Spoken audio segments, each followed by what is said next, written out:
It all happened in a blur. The photographer, a soft-spoken man from Kenya named Daniel, stood in Central Park with his camera hanging from his neck, his hands held high as police officers approached him.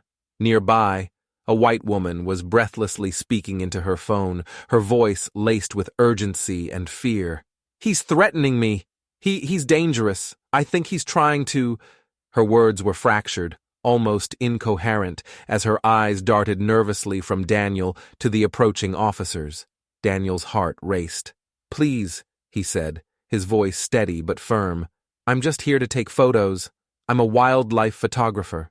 He slowly reached for his camera, hoping to show them his work, his photos of birds and squirrels, anything that might make them understand he meant no harm. But before he could get a word in edgewise, one of the officers sternly gestured for him to keep his hands up. "Sir, don't move," the officer warned, his tone authoritative and tense. Daniel's mind raced. This woman, a stranger he'd only briefly seen from a distance, had somehow decided he was a threat. And now, here he was, a man in a foreign country, surrounded by police officers, because of a lie. As he tried to control his breathing, images flashed through his mind. Faces of black men like him who had been taken down by law enforcement in similar scenarios. Men who had done nothing wrong but had paid dearly. He glanced around at the few bystanders who were starting to gather, some watching in shock, others hurriedly pulling out their phones to record the scene. He wanted to plead with them, ask them to see the truth, that he was only here to capture the park's beauty. Just then, the woman's voice rang out again, trembling, barely above a whisper, but loud enough for everyone around to hear. "Two, think he might have a weapon." The officers took a step closer. Daniel's heart pounded so hard it felt like it would burst. He saw their hands hovering near their holsters, waiting for the slightest wrong move. Then, the scene faded to black. Daniel was excited. He'd flown into New York City from Nairobi just days earlier, thrilled to be on assignment in one of the world's most famous cities. Despite his apprehension about traveling to a place where he knew few people, he was here to fulfill a personal and professional dream, capturing wildlife amidst New York's urban sprawl for a conservation project. That day, he was up early, venturing into Central Park with his camera, tripod, and a small backpack of equipment. He had only recently gotten into wildlife photography, but had already developed a knack for catching delicate moments in nature. He found peace in the quiet observation of animals, a stillness that seemed to elude him in most other aspects of his life. The morning was crisp, with a light breeze rustling the autumn leaves. He began to set up his camera near a small pond, hopeful he might catch sight of the elusive hawks he'd read about. As he adjusted his lens, he noticed some people jogging, others walking their dogs, and everyone moving at their own pace in the park's vastness. It was a beautiful scene, and for the first time since his arrival, Daniel felt at ease. He was soon engrossed in photographing a squirrel, framing the tiny creature as it darted across a fallen log. Yet, in the back of his mind, he couldn't shake a familiar sense of unease. Ever since he'd arrived in the United States, he'd noticed the way people looked at him. Some were subtle, others less so, their expressions laced with curiosity, skepticism, or even outright suspicion. Had experienced this back home in Kenya too, but it felt different here, heavier, more omnipresent. As he walked further into the park, he couldn't help but remember the news stories he'd read recently. Stories about innocent black men, young, old, poor, or successful, who had been stopped, questioned, or, in the worst cases, had their lives taken because of snap judgments and racial profiling. He felt a pang of dread, a deep-rooted fear he could never entirely escape. He wasn't naive. He knew he was in a country with a complicated history and an often difficult present. But he reminded himself why he was here: his love for wildlife, his passion for conservation, and his dream of sharing stories through his lens. At one point, he found a peaceful clearing and set down his camera bag, preparing to photograph a pair of robins he spotted flitting about nearby. He became absorbed in his work, shifting focus, adjusting his lens, and trying to capture the birds as they chirped happily in the trees above. It was then that he noticed her. A few yards away, a woman in athletic gear was seated on a bench, her gaze fixed intently on him. Her posture was tense, her lips pursed as if she were assessing him. and her brow furrowed in what looked like discomfort. Or was it fear? Daniel offered her a polite nod, hoping it might break the tension he could feel emanating from her. But instead of returning his smile, she stiffened. After a moment, she stood up, her eyes still on him as she took out her phone and appeared to dial a number. He didn't think much of it at first. He assumed she was calling a friend, maybe even checking her messages. But then he heard her words. Her name was Linda, and she was a lifelong New Yorker, born and raised. Central Park was her refuge, where she felt a sense of peace and control in a world that often felt chaotic. Linda had always been, as her friends gently put it, a bit high-strung, but those closest to her knew her anxiety ran more profound than mere temperament. It was shaped by years of a strict upbringing and exposure to her parents' unyielding views. Linda's parents had never held back on their prejudices. She'd grown up hearing about the dangers of the city, being told which neighborhoods to avoid and which types of people to steer clear of. Their strictness had made her wary, giving her a mindset that drew stark boundaries between people she felt were safe and those who weren't. When Linda saw Daniel in the park, something in her chest tightened. Her eyes darted nervously as she tried to make sense of his presence. Why was he taking photos here? Why was he so close to her? She was alone, after all, no one to intervene if something happened. She could feel her anxiety rising, a tingling under her skin that she had learned to interpret as a signal. Danger. Her father's voice echoed in her mind. If you ever feel threatened, call the police. Don't hesitate. So she did. Daniel was still focused on his camera, trying to capture the birds before they flitted away. But he sensed movement to his left and looked up, noticing a few police officers heading his way. His pulse quickened. One of the officers called out, "Sir, we need you to come over here." He nodded, confused but compliant. "Of course," he replied, keeping his hands visible as he stepped toward them. He wanted to explain, to reassure them he was just here for photos. He had no idea that a phone call was already shaping a different story around him. As the officers surrounded him, one of them asked for identification. He pulled out his passport and handed it over, hoping it would help clear up any misunderstanding. But he could see the woman still watching him, her expression unchanging, her phone in hand. One of the officers took a step closer, inspecting him with a scrutinizing gaze. "We've had a report that you were acting suspiciously, possibly making threats." Daniel's heart sank. He wanted to speak up, to defend himself, but the words caught in his throat.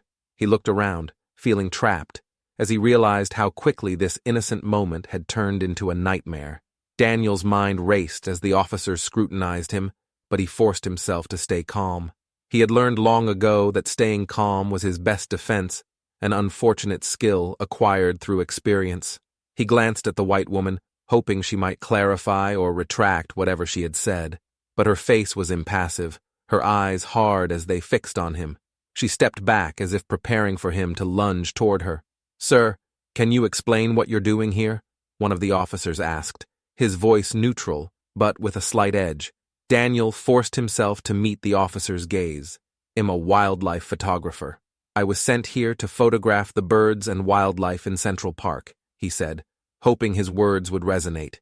He motioned toward his camera. "This is all I have. Just my camera." One officer looked at his partner before asking, "Do you have any official documentation for this assignment?" Daniel took a slow, measured breath. "I can show you my work online. I can even call my contact at the wildlife organization. I'm here from Kenya just for this project." "Stay still," one officer ordered, then walked a few steps away to speak into his radio. Daniel could barely hear him, but the officer's words were clipped and quick, casting further doubt on his innocence. By this time, a small crowd had gathered. Some onlookers looked at him with sympathy, others with open suspicion. A few were recording the confrontation on their phones. Daniel couldn't help but wonder if one of these videos might be the only proof of his innocence, if things went south. Linda's hands trembled as she dialed the police. She knew the officers would come quickly, and though she hadn't technically seen Daniel do anything threatening, her sense of unease overpowered reason. Her fear had gotten the better of her. "I don't feel safe," she had told the dispatcher in a shaking voice. "There's a man here, and he's watching me. He's been following me with a camera. And I don't know what he's going to do. He might even have a weapon. Her words startled her, but she couldn't take them back once they were out. In her mind, she justified it as an overreaction due to nerves. Undoubtedly, the officers would just come and check him out. Nothing more. But as she waited, watching the officers descend on Daniel, her stomach tightened with a creeping sense of guilt. But Linda tamped it down. Better safe than sorry, she thought, even if she felt a nagging worry. After all, she didn't know him or his intentions. Before heading out to the park, Daniel had been researching New York City to get a feel for the place. He had read stories of black men in America who had encountered violence simply because of someone's suspicions. These stories haunted him as he went about his work, his camera serving both as a tool and a shield, a way to engage with the world from behind a lens, to stay focused on something other than the subtle tensions around him. Daniel had read a news article on his phone in his hotel room earlier. It was a story of a young black man who had been killed during a traffic stop, the officers claiming he moved too suddenly. Then there was another story of a man jogging through a neighborhood, wrongly assumed to be a suspect in a robbery, fatally shot by residents. He shook his head, deeply troubled. Growing up in Kenya, he had heard of these issues, but he felt it viscerally being here. He never imagined that his desire to photograph the beauty of the natural world would one day lead him to such an environment where he constantly had to watch himself to stay safe. Still, he reminded himself that he was on a mission that brought him joy and purpose. He shrugged off his fears as best he could, resolving to go to the park and focus on his work. The officer returned from his radio conversation, his expression unreadable. "We need to take you to the station for questioning," he said to Daniel, his tone more commanding now. "Why?" Daniel asked, trying to mask the desperation in his voice. "I haven't done anything wrong." The officer nodded toward the white woman who was watching intently. She reported that you were harassing her and that she felt threatened. Daniel's heart sank. His mind raced for ways to explain himself, to make them understand that he was simply a tourist taking photographs, that he hadn't even approached the woman except for a friendly nod in passing. "Please," he said, looking around at the gathering crowd, hoping someone would step forward to vouch for him. "I was just taking photos of the birds. I didn't even speak to her." A man in the crowd finally stepped forward, phone in hand. "Officer, I've been recording this whole thing," he said, gesturing to his phone. "The guy hasn't done a thing to anyone. He was just minding his own business. I saw it all." The officer looked at the man, then glanced at his partner. The partner sighed and stepped back, his expression one of reluctant concession. "Show me the footage," the officer said. The man handed his phone over, and the officers gathered to watch, eyes narrowing as they reviewed the footage. The crowd murmured as the minutes ticked, everyone wondering what would come next. As the officers reviewed the footage, Linda's mind began to whirl with memories from her past. She remembered her father's voice as a child, urging her to watch out and protect herself. He had instilled fear in her, filling her head with stories about bad men lurking in the shadows. Her upbringing had been strict, almost harsh. Whenever she had a question about race or culture, her parents' answers were filled with warnings and prejudice. It had shaped her into the anxious woman she had become, who saw potential threats where there were none. But standing there now, she felt a wave of guilt as she watched the officers scroll through the footage. Had she overreacted? Was this all her fault? After what felt like an eternity, the officers returned the phone to its owner, the footage having cleared Daniel of any wrongdoing. One officer nodded to Daniel, finally softening his tone. "Sir, you're free to go. We apologize for the misunderstanding." Daniel exhaled, his relief tinged with frustration and anger. He was tired of these misunderstandings, of constantly proving his innocence in a world where people like him were too often assumed guilty. The officer turned to Linda, his voice growing firm. "Mom, it's clear from the video that this man wasn't a threat. You called us under false pretenses." Linda's face flushed, a mix of embarrassment and defiance flickering in her eyes. Tu thought she stammered, her voice trailing as she realized she had no defense. "Next time, think before you make these kinds of accusations," the officer warned. A murmur ran through the crowd as Linda turned away, her shame visible. Some in the crowd whispered disapproval, while others agreed with the officer's reprimand. Daniel walked away, shaken but grateful that a bystander had stepped in on his behalf. That night, back in his hotel room, he thought about the incident, feeling a weight in his chest that he knew he would carry with him long after his return to Kenya. He knew that his story was one of many, a reality countless others faced daily.